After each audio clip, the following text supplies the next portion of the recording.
Welcome to Reflections, a program where we discuss values and virtues for the transformation of the individual and the society in general.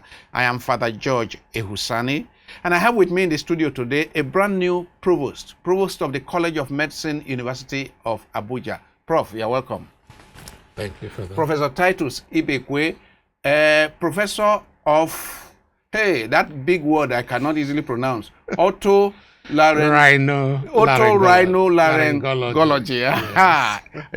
ENT, professor of ENT, and now provost of the College of Medicine. Congratulations. The only thing left is to become VC now, because you have gone through the ranks, right? So this is a different ball game from VC-ship. This is professional. This is professional and so developmental.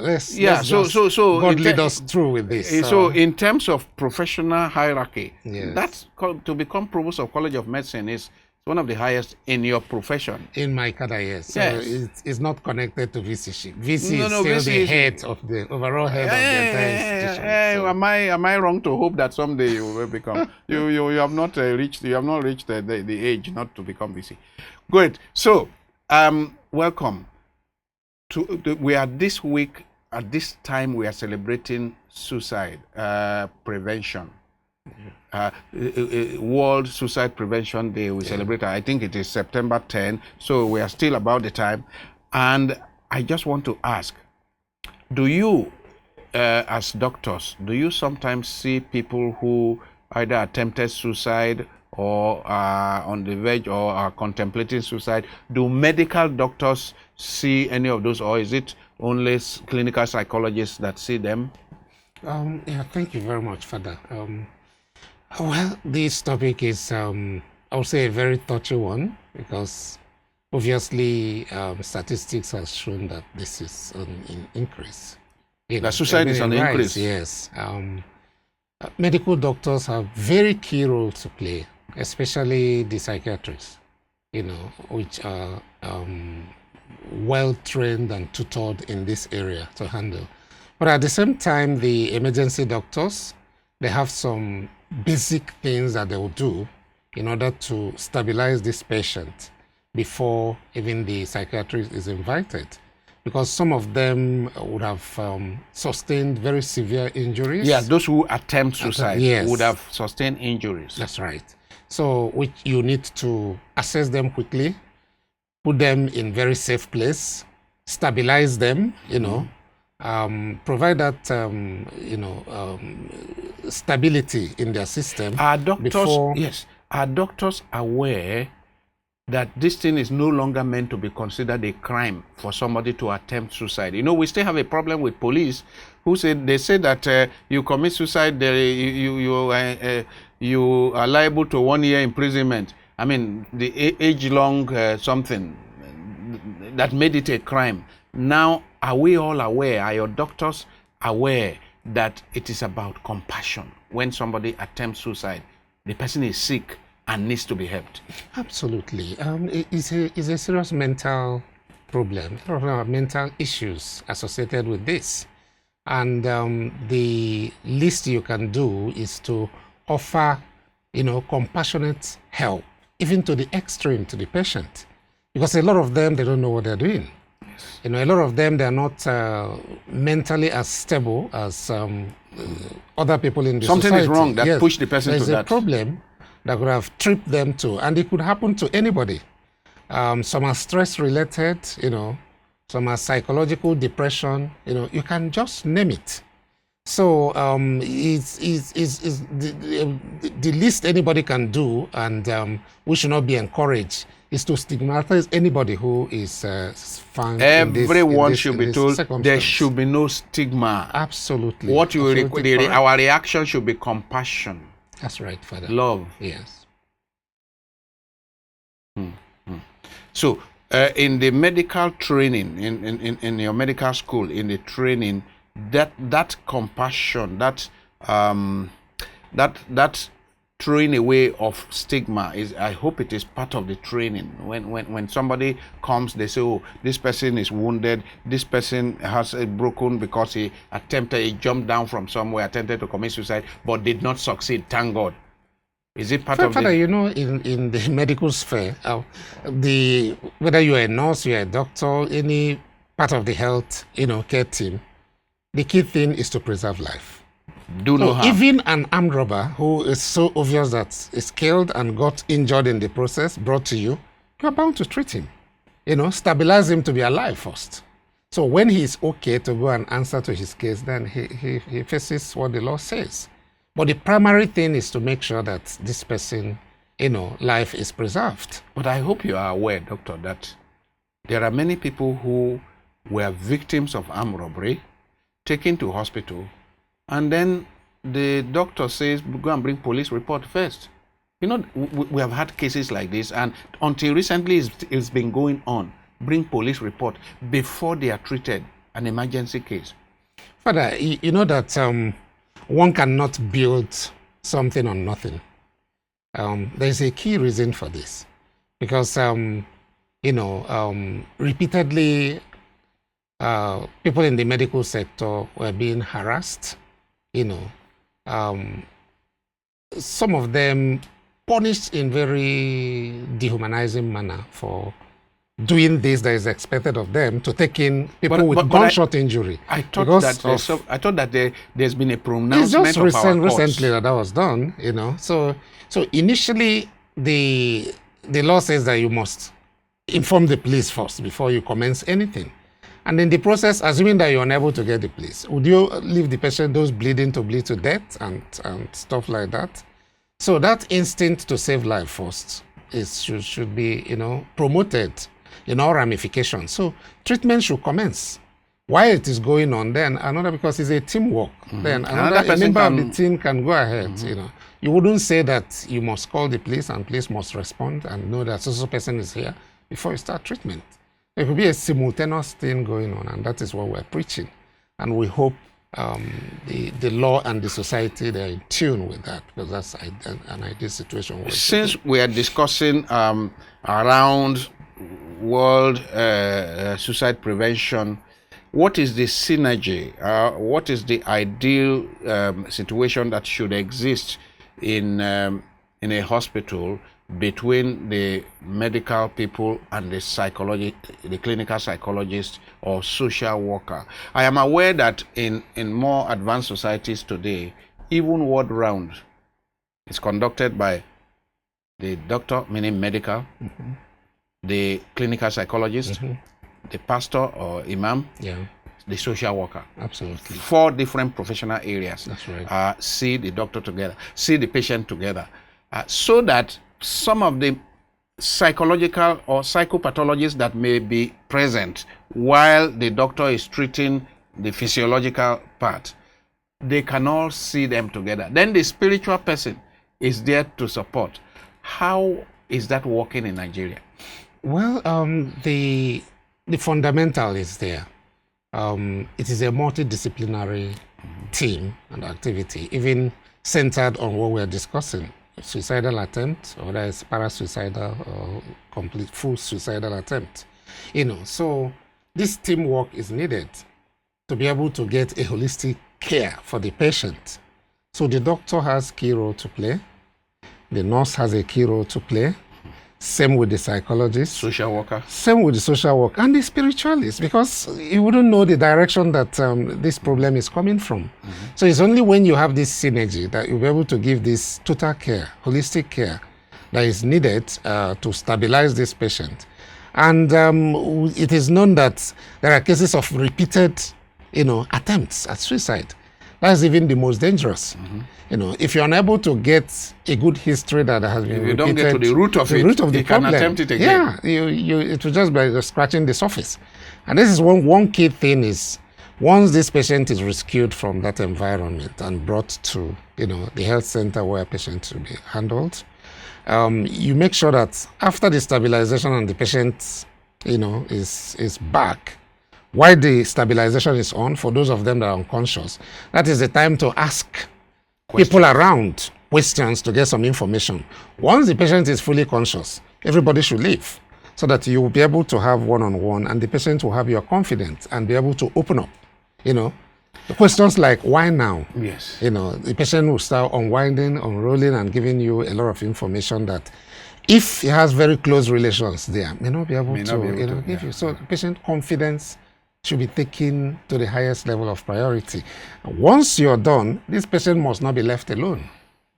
Somebody must be there. Otherwise, Otherwise, anything can happen. You go through different processes. You do what we call, after this stabilization, you talk of detoxifying this patient. Toxicology test is very important. Because some of them have taken substances. Several things, even that you don't know and may not work before the physical one you are seeing attempting to jump.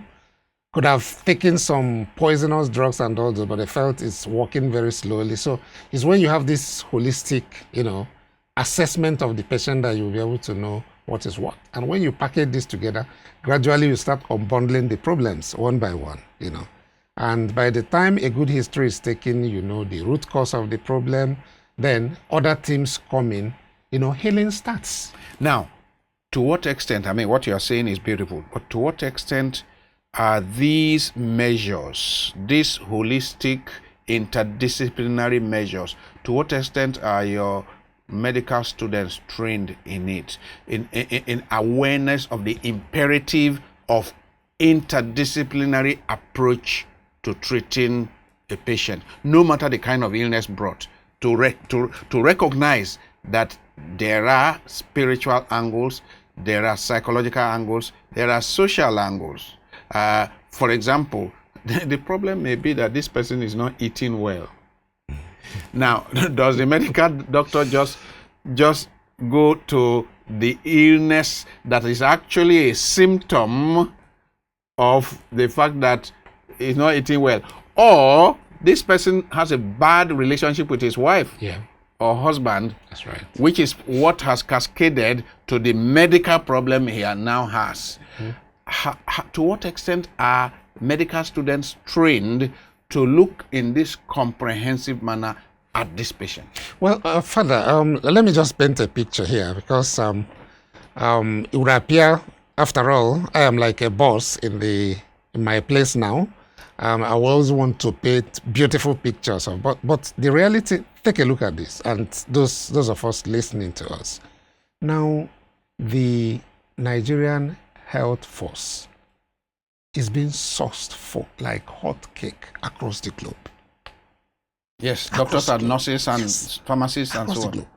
Because of the thorough nature of their training. Despite the difficulty that we're facing in the country, we still give one of the most quality training to our health personnel in the country today. The psychiatrists, for instance, they are like hot cake. Any of them living here is offered the position of consultant right away. They don't need to write further exams or further training because their training surpasses that of their colleagues over there. So they fit in right away. So what is the problem? So what is the problem here? You see, people say this. People say, Nigerian police, when they go for peacekeeping in other countries, they do so well. Nigerian soldiers, when they go for peacekeeping, they do so well. So, Prof, what is the problem here that our healthcare is not optimal? It's not as we desire it to be. You are saying the quality of training we give is such that our products are hot cake wherever they go.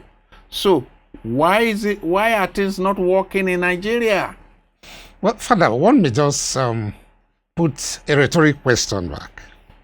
Is there any faculty of the country that will say is performing optimally currently? So Nigeria is generally having problems. Okay, look at the working conditions and things that you need to really retain these well-trained workers. How are they living in their droves? I can say that sometimes the facilities available for you to work with the tools are not there. If you consider is that high level of expertise that we have that will be able to, use that to achieve the level of health status that is, I would say that is acceptable and good enough. So we need to look inwards and see how we improve on this health sector, support facility-wise. I mean, you asked a question that is conditionalities. You asked a question that is that should be considered very embarrassing to everybody. You said, is there any sector in Nigeria that is performing optimally? And indeed, I look around, and there's hardly any sector that is performing optimally. And then these same Nigerians cross the border, and sadly, many have to beg to be accepted into other countries, where they beat the people there hands down. Whether it is medicine, or is it literature, or is it in commerce, or in they beat the people, yet we have to beg. Look at how we queue at embassies. Look at what Nigerians go through to get visa with all their qualification. So, what is it with us? I mean, among those who run our affairs at federal, state, local government are highly qualified people. Right. Highly qualified people. You will hear that this person is a doctor in some very rare area of medicine, is a consultant in this. You hear about this person is, and yet they get into leadership and they mess up. Something is wrong. Something is wrong. So, within your limited, that leads me, for the remaining period, leads me to your job as the new provost, College of Medicine. In your sphere of influence, what do you hope to do so that your College of Medicine can perform optimally, in spite of the fact that so many sectors in Nigeria are not functioning optimally? What does Professor Titus Ibekwe hope to do to make sure that the College of Medicine, University of Abuja, performs optimally? One, that you admit the right people with the right level of yes, and that they go through, and that you are not going to be getting notes from one senator or the other to promote people who should not be promoted in the College of Medicine, and that people who will be inducted as doctors from your hospital are people that you can say top notch. Thank you very much. Well, it's not about Titus Ibekwe. No, it's about us. It's about you leading the team that absolutely. are there. That's what I want to say. It's a teamwork. Because I can tell you further that if College of Health Sciences, University of Abuja, that will have highly qualified personnel that are performing in those tripods that were expected to, showcase our talents. One is teaching, because primarily without the students and without the lecturers, there wouldn't even be a college in the first place. So we have highly dedicated staff who are very, very qualified, that came from different top-class institutes across the country. Are you saying this like a political statement? So not at all. So that your people will like you? It is real, Father. Okay. Yeah, you know me very well. So I don't paint pictures. So I hope to harness, these talents. Resources. Yes. So what they need is a synergy, bringing everybody to work together, so that we'll be able to take the institution to greater height. As we look at the area of research, now we can boast to be one of the institutions, considering our age, that is most performing when it comes to research across the country. The wonders that our top researchers are doing is really something to cheer about and very marvel. So are you people winning awards, international awards? Several awards, several research grants here and there, domicile in the college, building, collaborative work across everywhere across the globe. So University of Abuja is doing that excellently well. So that area of research, well, I can area of training. I can attest to one. I belong to a team coordinated by Professor DK Oji, Brilliant. sodium research. Yes. And I'm one of the lay persons that are supposed to be monitoring that research. So he got a grant to do that sodium research. So I'm happy that you've mentioned one. So Yes. I wouldn't start calling the like of DKs. There are several of them that are currently working with us in the university, the College of Health Sciences, who are doing extremely well, just like him. You know, a lot of researches, grants here and there scattered all over. So we need to harness this so that our students will be exposed early enough to act of research, act of training, and good services. Because this is where collaboration comes in.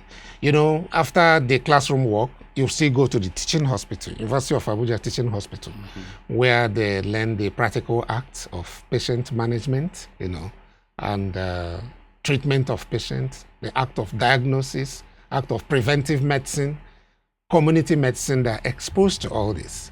So by the time they go under the tutelage of these astute researchers, you know, you realize that mentorship gap will be breached in their life, and it will be easy for them to reach that top class that they aim at a very short time. I can imagine that there's a lot of attrition these days. I mean, a lot of people are moving. Right. The Japa syndrome.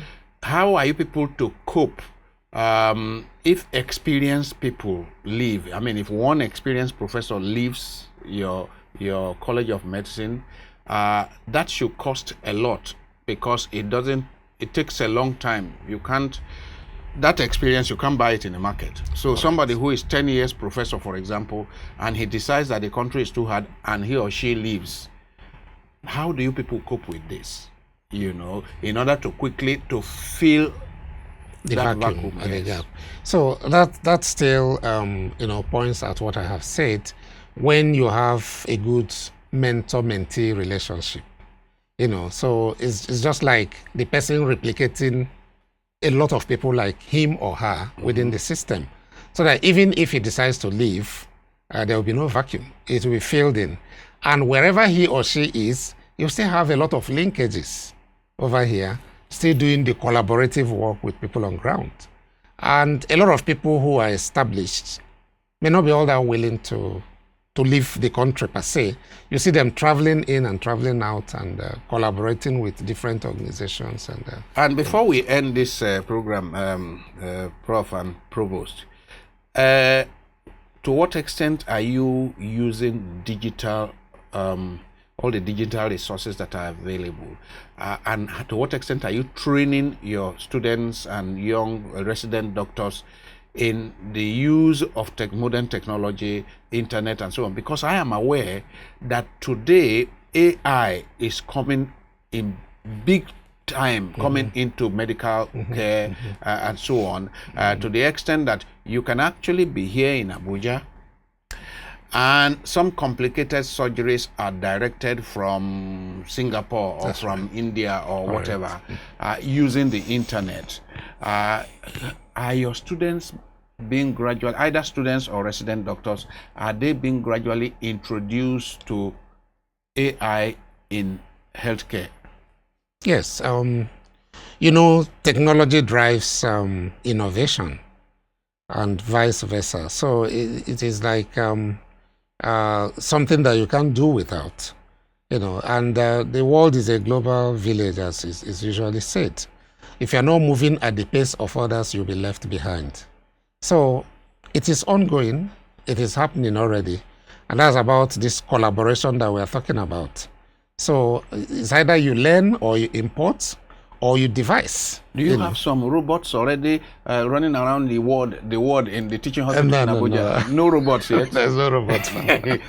yeah. Maybe before you finish your term as provost, you may have some robots to demonstrate to students how robots can do some of the little jobs in the... That is the prayer. Although robotic surgery is still already very much there, is existing. And as you rightly said, through collaboration, our people can also, you know, hook up when this is happening in neurosurgery and cardiothoracic, even in ENT and intricate areas. All these things are happening. So, by a special grace of God, we hope to leave the College of Health Sciences a lot better. Much better than you made it. And better. on this note, I would bring this discussion to an end. I have been speaking to Professor Titus Ibekwe, ENT specialist, professor of otorhinolaryngology, right? And now provost of the College of Medicine, University of Abuja. And we pray that your term as provost will actually raise that university beyond where we know it is now, to the glory of God. And we pray that God will protect you and your colleagues. And you talked about teamwork and the team in the college there, so as to make Nigeria proud with all that you achieve. God bless you. I appreciate it. Thank you. Thank you.